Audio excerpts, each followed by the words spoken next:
Pocos asuntos hay tan apasionantes y al mismo tiempo tan controvertidos como el que se refiere a la presencia de objetos volantes no identificados.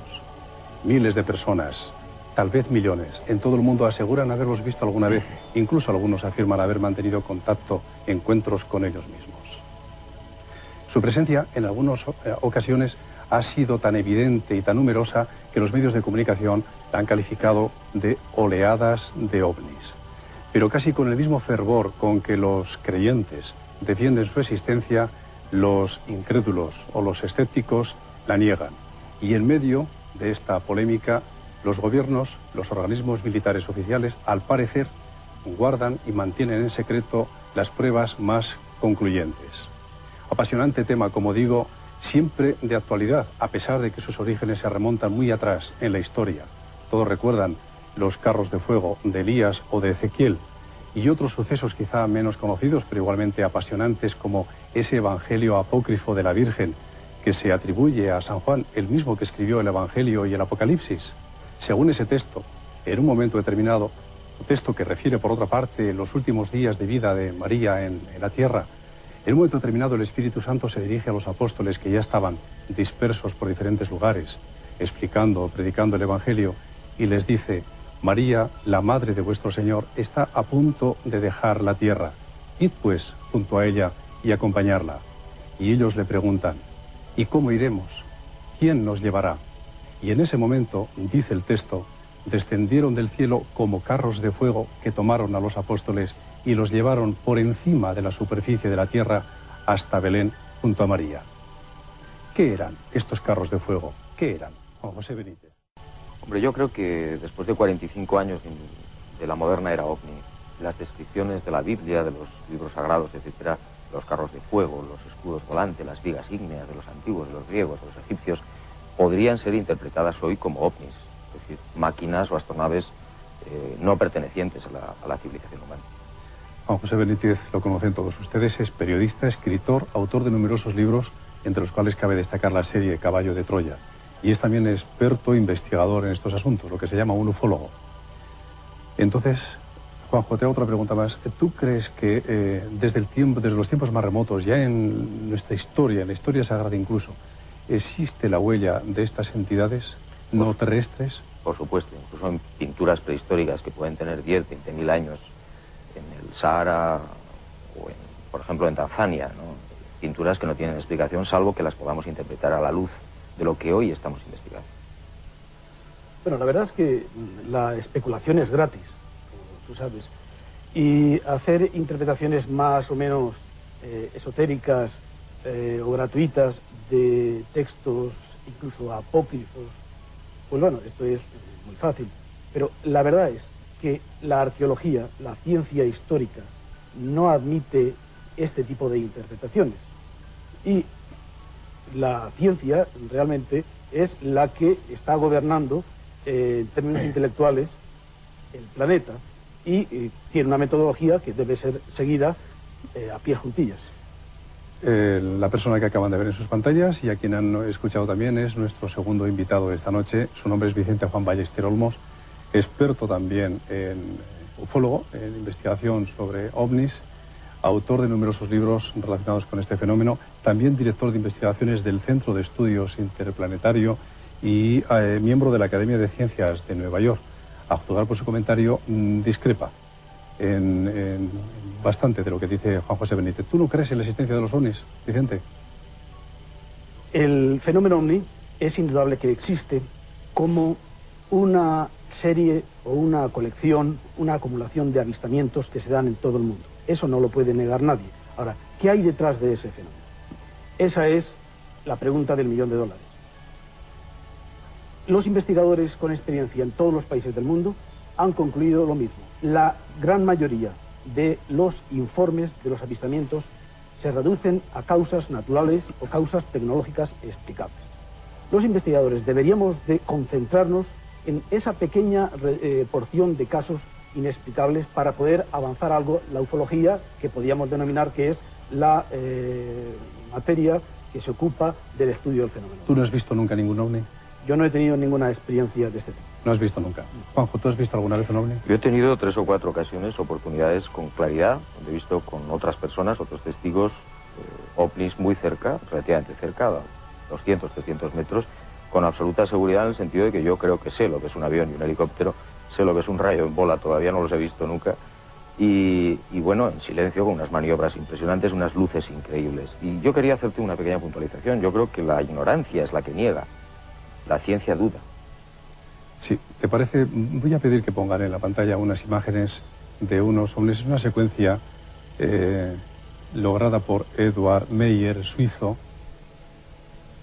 Aquí la tenemos ahora. Y a la vista de esta secuencia, esto está filmado con una cámara de 8 milímetros y que yo sepa hasta ahora no han sido calificadas como falsas todavía estas imágenes y son verdaderamente sorprendentes.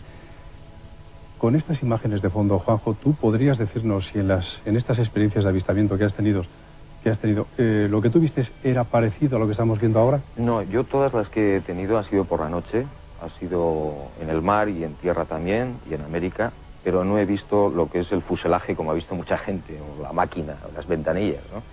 Y a los tripulantes, por supuesto, tampoco los he visto. Yo creo que hay imágenes mucho más interesantes que estas, aunque estas, repito, son muy espectaculares. ¿Tú las conocías estas? Sí, yo las conocí. ¿Qué opinión tienes de ellas? Pues yo tengo una gran duda, porque entiendo que las investigaciones no se acaban nunca. Es difícil terminar las investigaciones.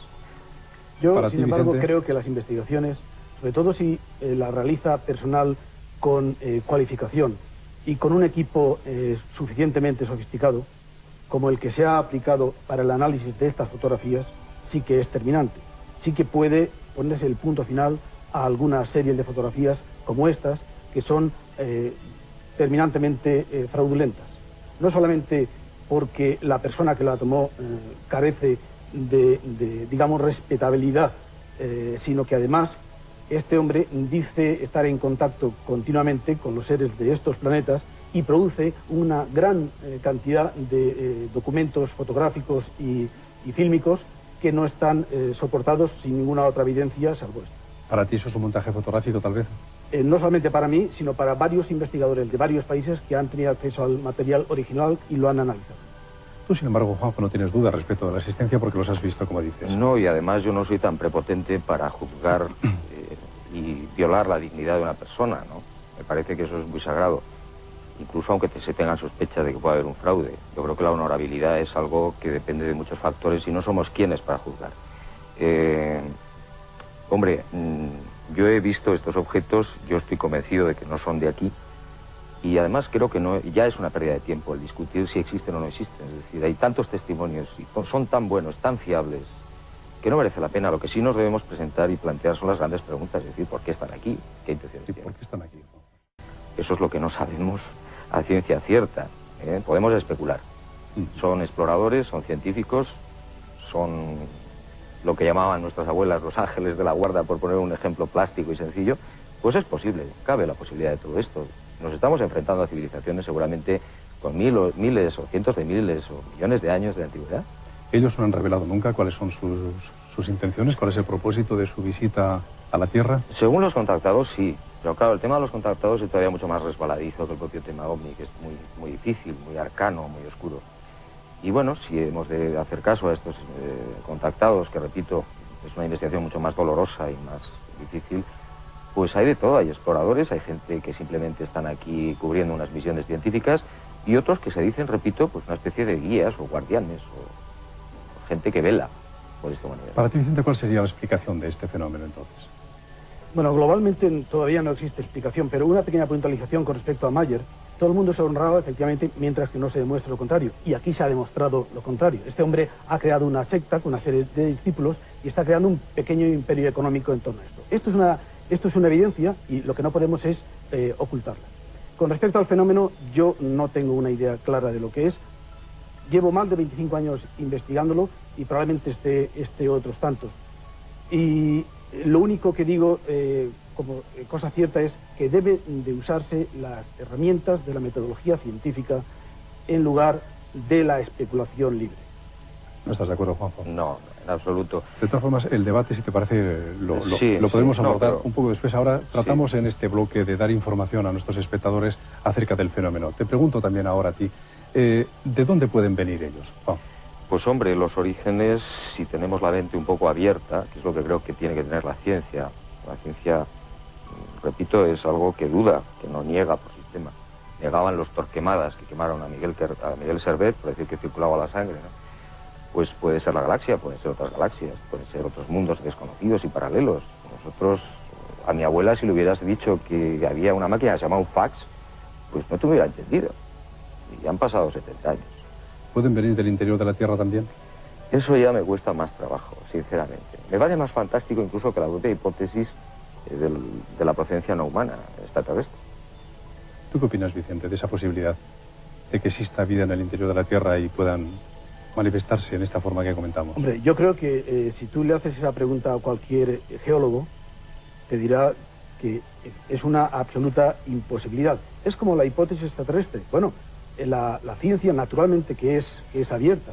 Lo que ocurre es que la ciencia tiene sus paradigmas y se tiene que avanzar a través de ese camino. La astrofísica impone unas gravísimas dificultades a la traslación de objetos desde otros sistemas solares, y a eso debemos de atendernos. Vamos a ver otras imágenes de otros ovnis también, Juanjo. Te pregunto, ¿qué tipo de energía puede impulsar estas son fotografías, qué tipo de energía puede impulsar estas naves? Me estás preguntando como si yo fuera un extraterrestre. No, ¿quién sabe? ¿Quién yo sabe? Te aseguro que no.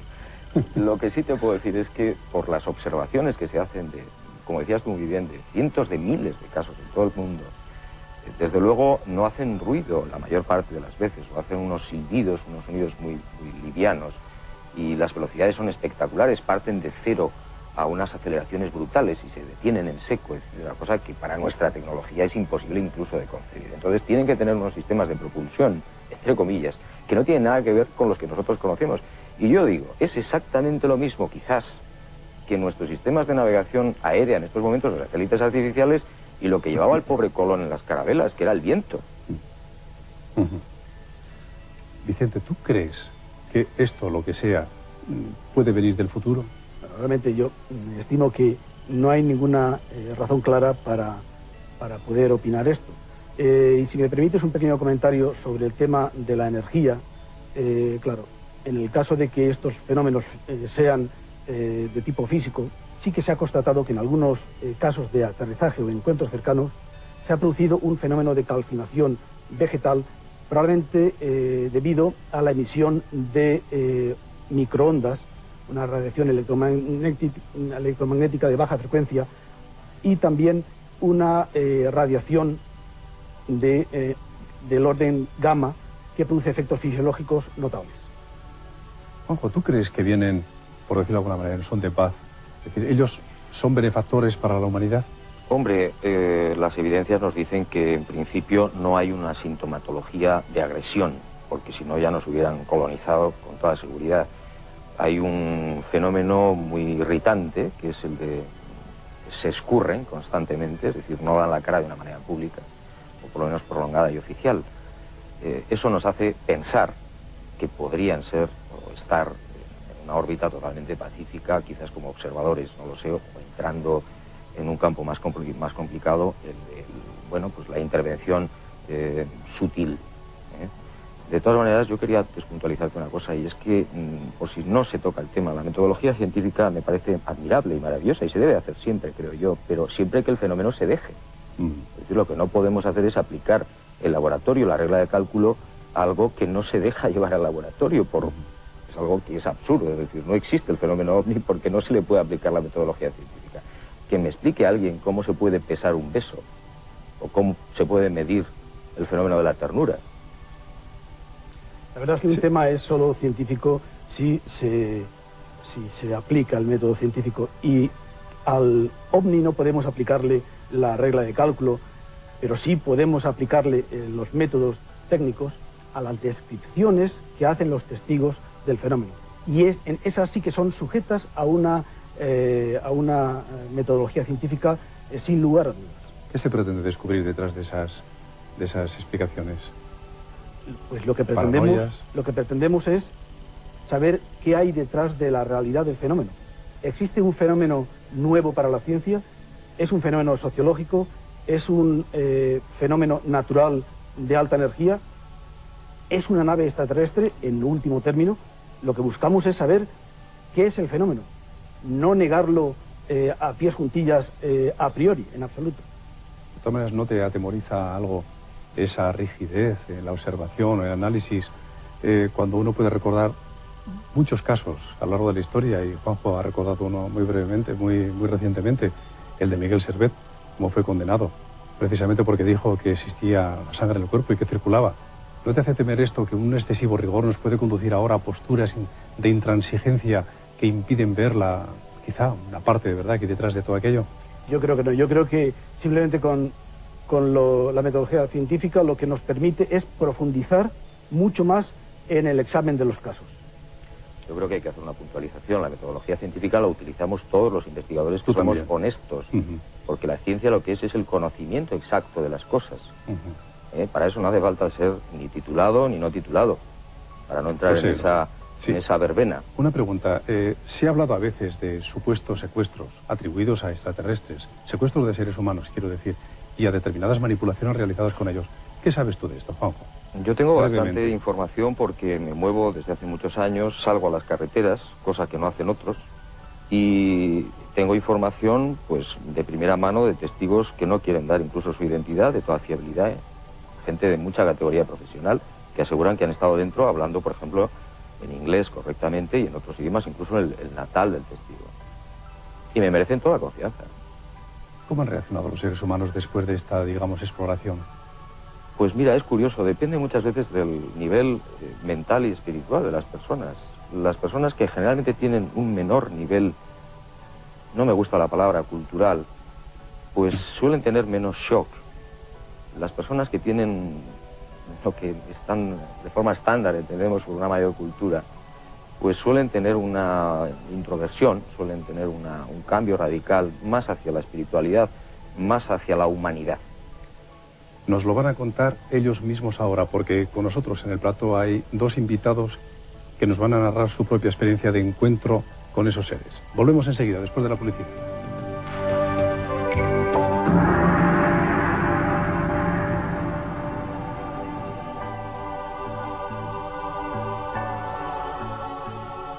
Pues como decíamos, son muchas las personas que han tenido experiencias de este tipo de encuentros con ovnis y con eso que llamamos extraterrestres, pero no todo el mundo lo quiere contar después. Sin embargo, esta noche tenemos en nuestro programa dos personas que van a contar su experiencia. El primero de ellos se llama Bruno de Aquino, es arquitecto de nacionalidad mozambiqueña y es diseñador. Él nos va a contar lo que le ocurrió. Esto pasó aproximadamente mediados de septiembre de 1973. Estoy yo con un primo mío que es comandante de Boeing, y decidimos ir a pasar pues un fin de semana a una casita que teníamos en la playa. Estamos en la capital, esta casa pues está a 125 kilómetros de donde estábamos. Hemos visto la última sesión de una película, vamos, la última sesión del cine, cogimos el coche y sin despedirnos de nada, que esta es una casualidad, porque me gustaría reiterar esto, porque sin despedirnos de nada y sin que nadie supiera dónde nosotros estábamos, entonces hemos cogido el coche y nos hemos metido en carretera. Pasamos por casa, cogimos bañadores y nos metimos en carretera.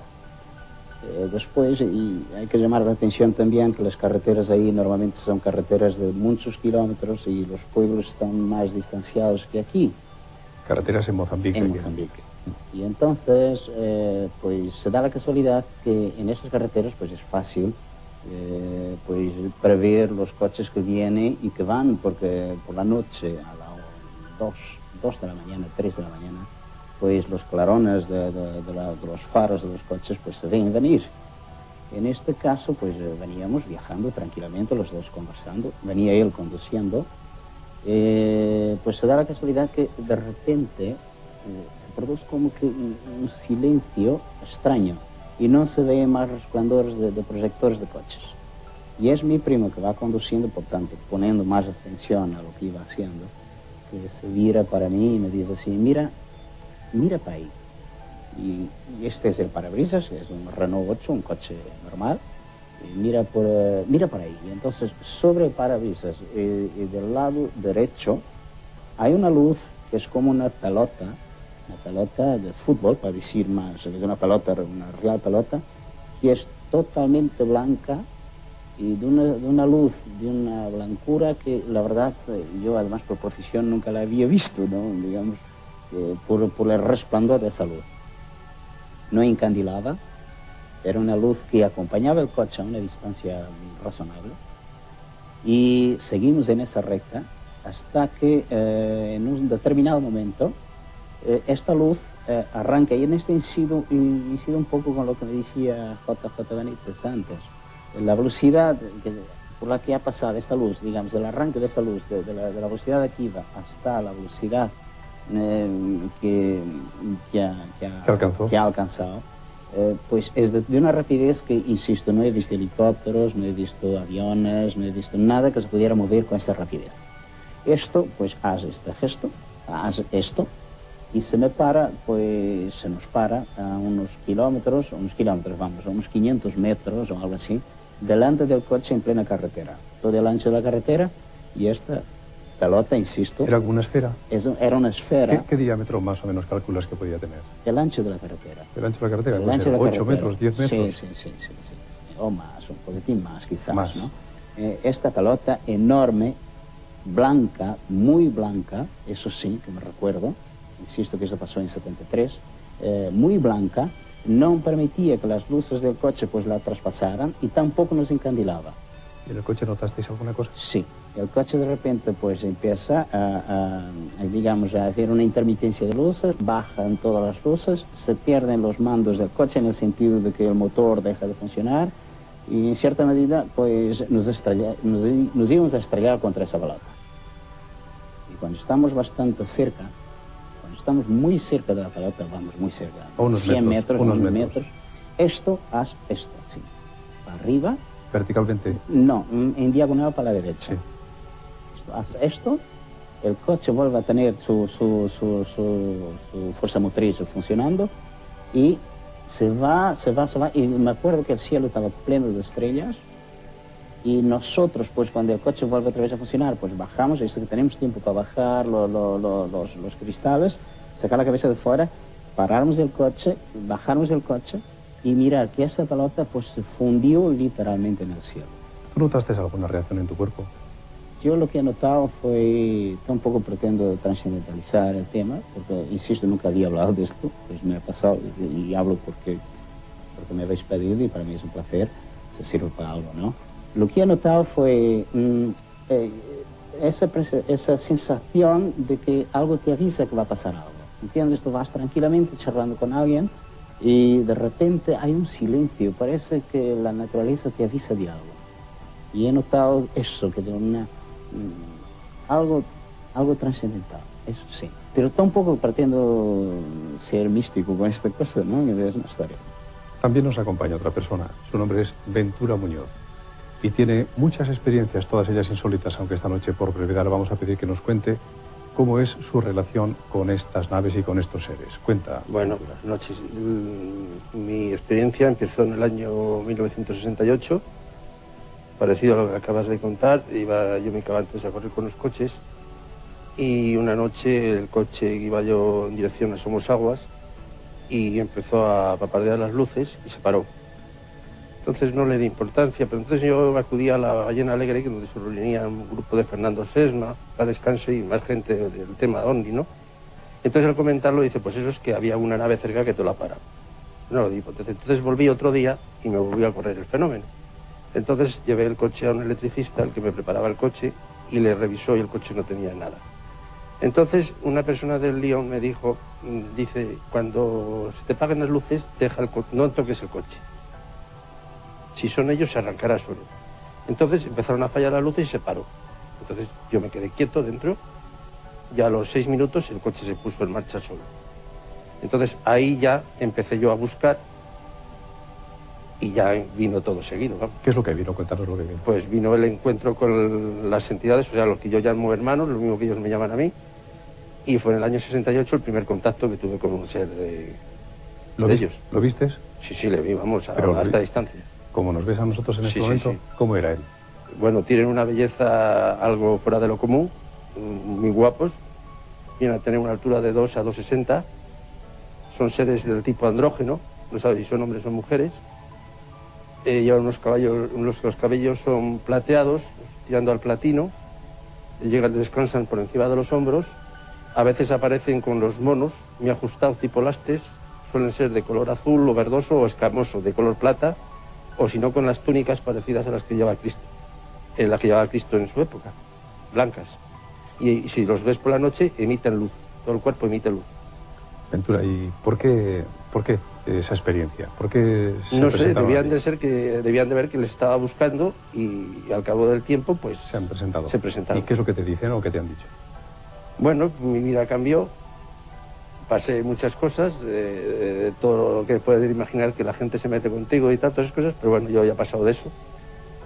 He tenido muchas cosas con ellos, muy espectaculares, y ahora, en la actualidad, pues a partir del año 84, ya tuve el primer guía, que me lo comunicaron. Tengo 2 guías, uno, el guía como si fuera el ángel de la guarda, el guía espiritual es de aspecto felino, la cabeza es de león y el cuerpo es humano. ¿Así es como tú lo ves? Sí, es así, es impresionante. Oye, ¿y hablas Ese con se él? llama Thor. Se llama Thor. Y el otro, el que está más bien tipo conmigo siempre, ese es Lin. Que le suelen llamar mucha gente, bueno, Eugenio Siracusa creo que ha contactado con él y le conocen por el justiciero. Ventura, ¿tú hablas con ellos con la misma naturalidad con que estás hablando conmigo ahora? Sí, igual. ¿Y ha cambiado tu vida en alguna medida desde que empezaste a vivir esta experiencia? Sí, ha cambiado, vamos, ¿En qué? Últimamente ha cambiado. El día 19 de diciembre del año pasado, estando en las montañas detrás de Garabandal, a las 12 del día se me presentó la estrella de David. Entonces ellos me anunciaron que eso era muy importante para mí, porque anunciaba la venida de Cristo y el despertar del Cristo interno que llevamos todos dentro. Que unas personas le tienen dormido y otras le tienen despierto. ¿Y eso se traduce luego en determinadas capacidades? Sí, bueno, me han dado unas cualidades en el que sano a la gente solamente con tocarles con un dedo. Antes no sanabas. Nada. Y desde hace un tiempo a esta parte sanas. Sí. ¿Qué tipo de sanaciones haces? Bueno, ahora no las quiero volver a hacer. He sacado a 4 personas de coma profundo, pero ahora eso no lo quiero hacer porque ellos me tienen para otras cosas más importantes. ¿Tú has sacado a 4 personas que estaban en estado de coma profundo? Sí. ¿Simplemente con tu presencia o imponiendo tus manos? Con tocarles aquí. Tocándoles ahí. Con este. Y todo eso que tú haces es siguiendo instrucciones de tus guías. De ellos, les pido permiso a ellos, si ellos me autorizan, lo hago. ¿Tú crees que su presencia entonces es benéfica para los hombres? Yo creo que sí. Para ti lo es. Para mí sí. Por lo menos al ver la estrella de David, rencor que podía tener hacia ciertas personas se me ha quitado. Ahora todo lo que siento es amor hacia las personas. Tú tienes varios hijos. ¿Cómo viven ellos esta experiencia tuya? Bueno, no les gusta comentarlo y si alguien se mete conmigo pues reaccionan muy fuertemente. Pues ya lo han oído, amigos.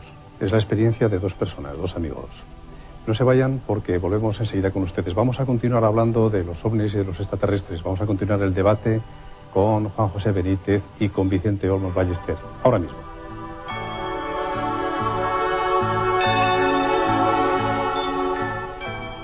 Si el fenómeno ovni se remonta, como hemos dicho, tantos siglos atrás, imagínense ustedes la cantidad de casos tan numerosos, que sin duda los hay.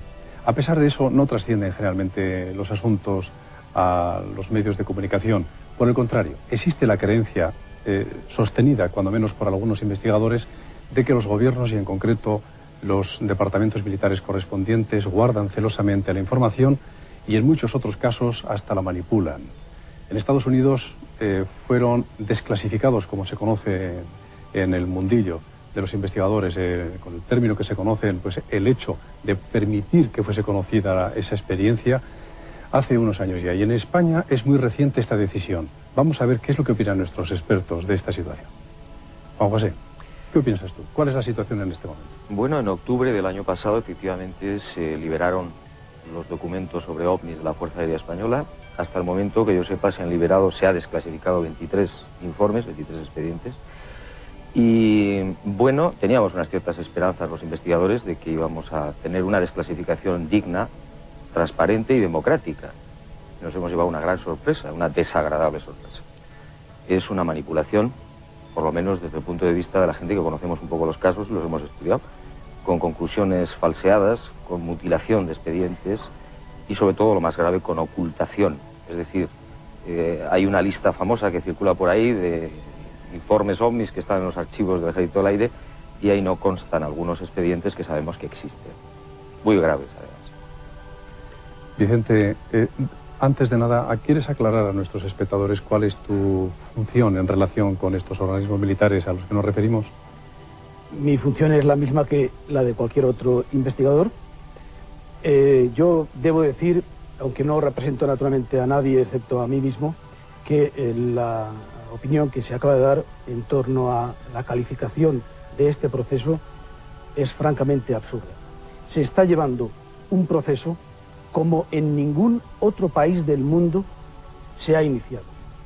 España es el único país del mundo en donde la información, la que existía en los archivos del Estado Mayor del Aire, está siendo transferida al 100% a dominio público y cualquier persona puede leer los informes completos en la biblioteca del cuartel general del Ejército del Aire.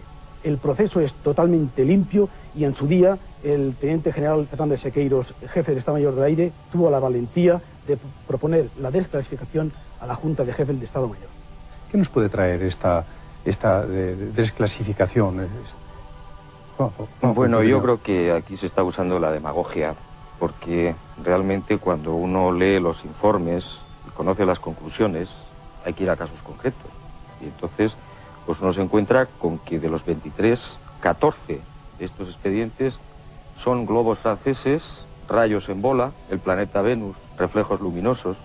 7 no se disponen de datos suficientes para hallar una explicación justificativa del fenómeno, muy interesante. Y 2, menos mal, fenómeno no habitual.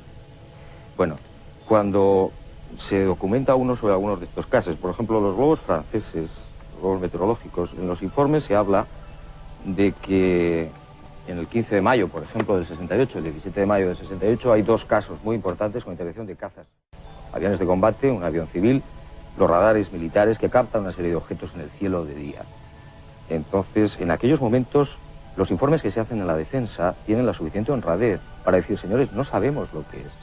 En el 92, el Mando Operativo Aéreo, el Servicio de Inteligencia de la Fuerza Aérea en Torrejón, se permite interpretar lo que ha sucedido hace 20 y tantos años y decir que son globos franceses. Y dan incluso fechas de lanzamientos de globos desde las Landas, en Aire-sur-la-Dure, en lanzamiento de globos. Y yo digo, ¿verdaderamente es una información rigurosa?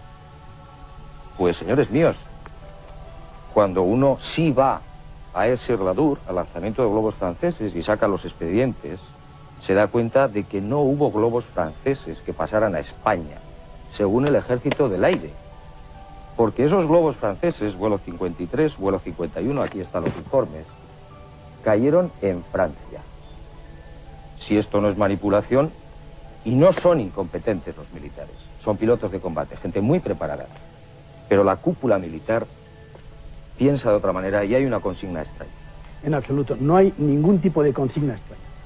La apariencia, el comportamiento dinámico, los movimientos, la duración, todos los parámetros de esos avistamientos, el testimonio de los propios pilotos concuerda perfectamente con la hipótesis globosonda. Informaciones procedentes del Centro Nacional de Estudios Espaciales franceses, que es la NASA en el país vecino, ha proporcionado información en el sentido de que dichos globos son de procedencia francesa sin ningún lugar a dudas. Tenemos cantidad de fotografías de los casos ocurridos en mayo, en septiembre del 68, con la misma forma tetraédrica. Estos objetos han visto en Italia, en España, en Yugoslavia, según, digamos, hacia dónde los arrojaba el viento. Y en todos los casos tienen el mismo origen. Yo quisiera preguntarle a este señor si él ha pasado información sobre los globos franceses famosos de la década de los años 68 y 69 a los militares. El Ejército del Aire, afortunadamente, con una actitud abierta y digna de encomio, acepta para iluminar su trabajo, investigación, trabajo, análisis de cualquier persona. Este señor ha enviado sus propias conclusiones, sus propios escritos. Otras personas han sometido información al Ejército del Aire, naturalmente yo he enviado todos aquellos análisis que yo creo que pueden servir al Ejército del Aire para ayudar en su labor. Eso es absolutamente natural. Si lo hago con un colega ufólogo, no voy a hacerlo con el Ejército del Aire. Bien, se ha hablado, perdona Feliz, es que esto es muy importante para que la gente comprenda un problema importantísimo que hay con la desclasificación militar. Se ha hablado antes de metodología científica y de rigor.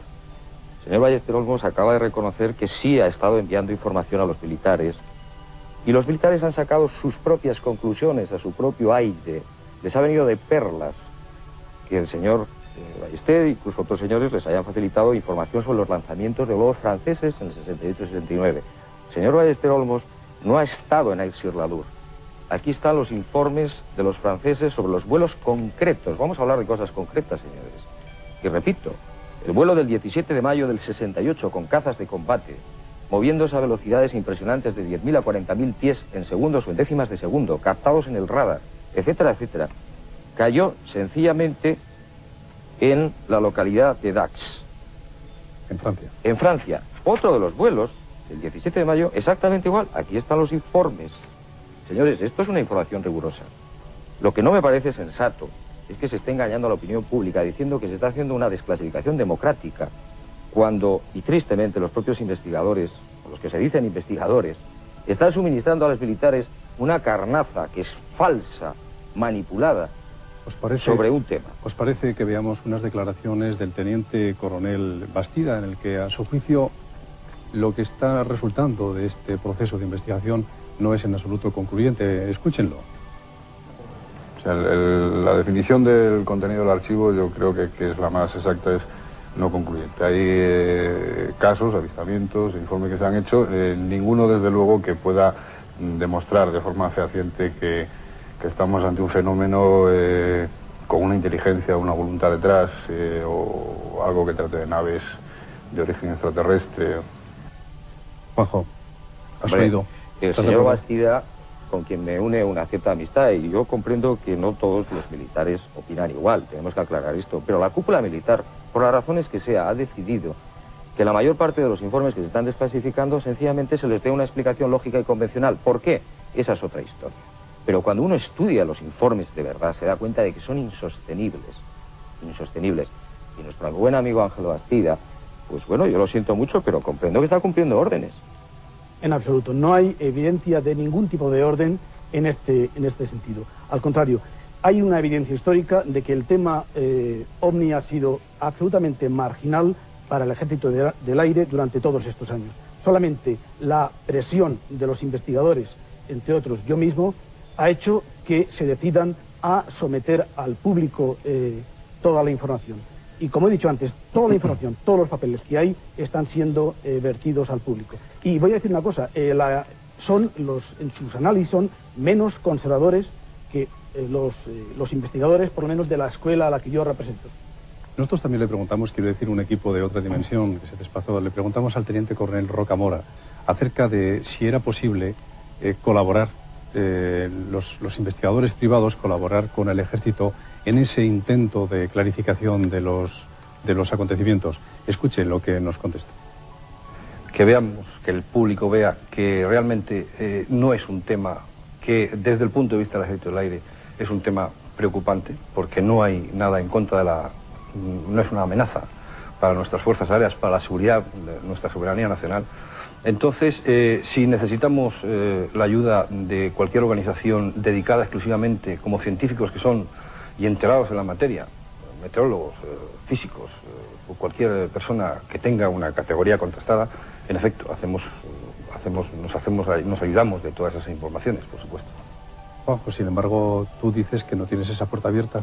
No, yo no he dicho nunca que no tenga la puerta abierta. Yo he tenido muchas entrevistas también con los militares desde hace muchos años. En el año 76, el señor Galarza, un general, ya tuvo la amabilidad de facilitarme lo que fue la primera desclasificación real española.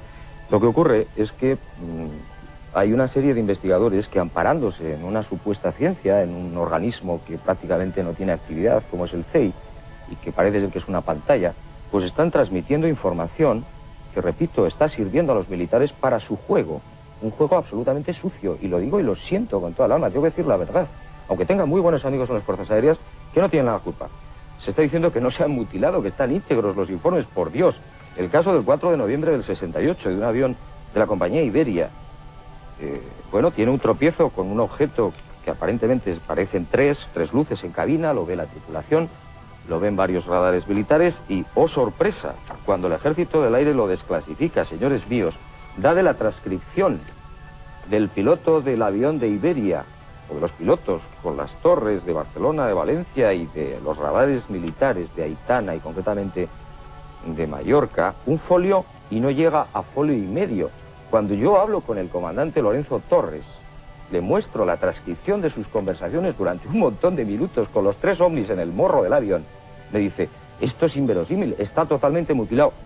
¿Dónde están las conversaciones mías con los radares militares? Censuradas. Aquí se están diciendo realmente barbaridades. Por ejemplo, decir que el CEI, que es un organismo privado, es una pantalla de algo. Bueno, esto es querer organizar un escándalo, porque probablemente eso es algo que atrae más la atención del público o vende más. Hay muchas pruebas que demuestran que la actitud de los militares es absolutamente abierta. Por ejemplo, en un incidente, el del globo sonda del 15 de mayo del 68, había una película que, después de tantos años, no se conserva en los archivos. Se han hecho esfuerzos increíbles para localizarla, desgraciadamente sin éxito. El último informe desclasificado no estaba originalmente en los archivos. Procede de una carpeta de la División de Inteligencia del Cuartel General del Ejército del Aire, que se ha descubierto hace pocas semanas y que enseguida se ha trasladado al MOA, y el MOA, naturalmente, esos informes están en proceso de desclasificarlos. Algunos de ellos pueden ser interesantes.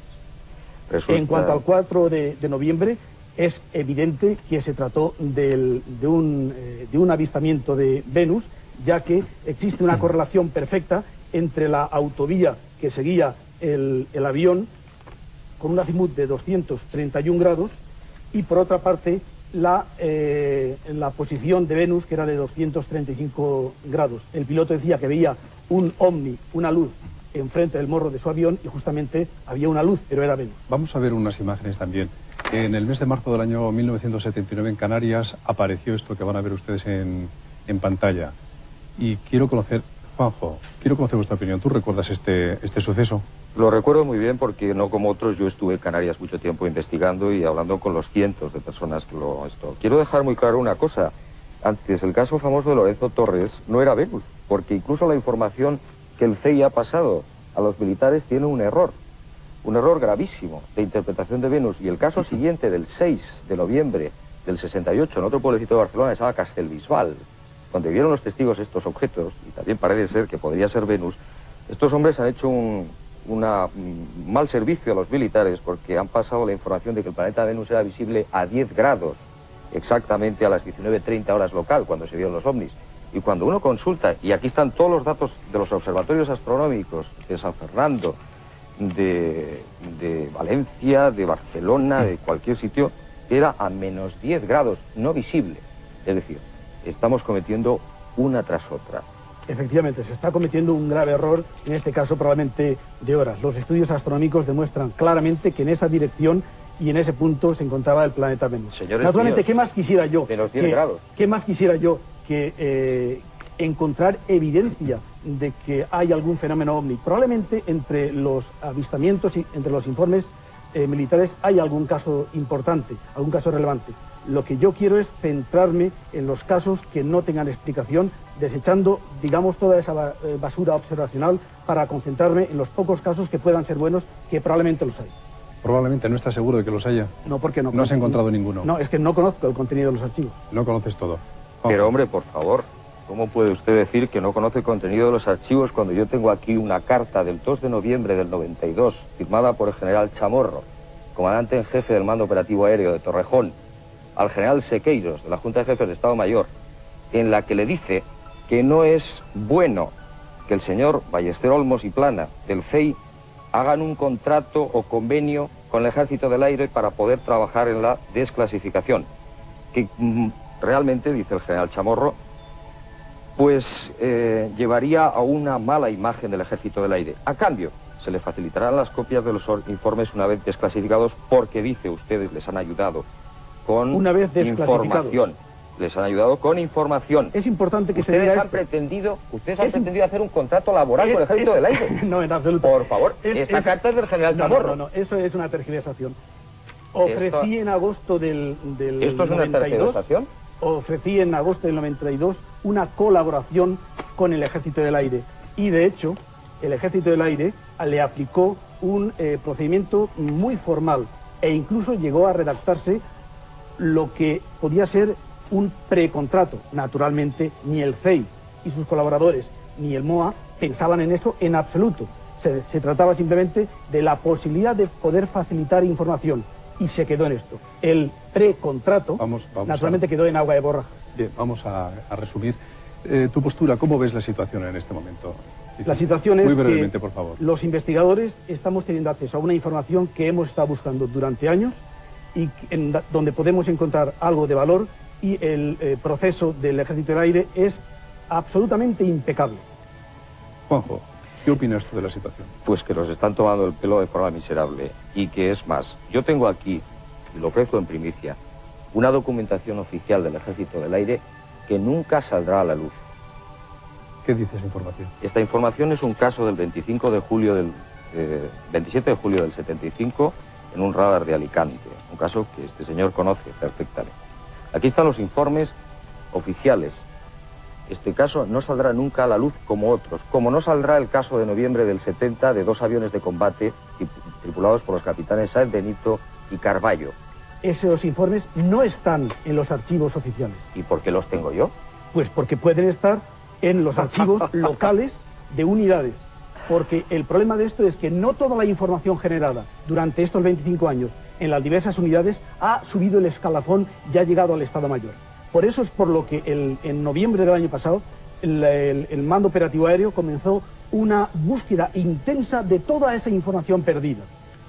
Y alguna de ellas se está recuperando. Otra está en archivos muy locales, difícil de encontrar. Pero cuando esa información llegue al Estado Mayor, y si este señor la envía allí, estoy convencido de que será desclasificada. Última intervención, Juanjo. Si efectivamente es cierto que hay no solamente una ocultación, sino una tergiversación de los hechos, ¿puedes decir a nuestros espectadores cuál sería la intención, con qué motivo se hace eso?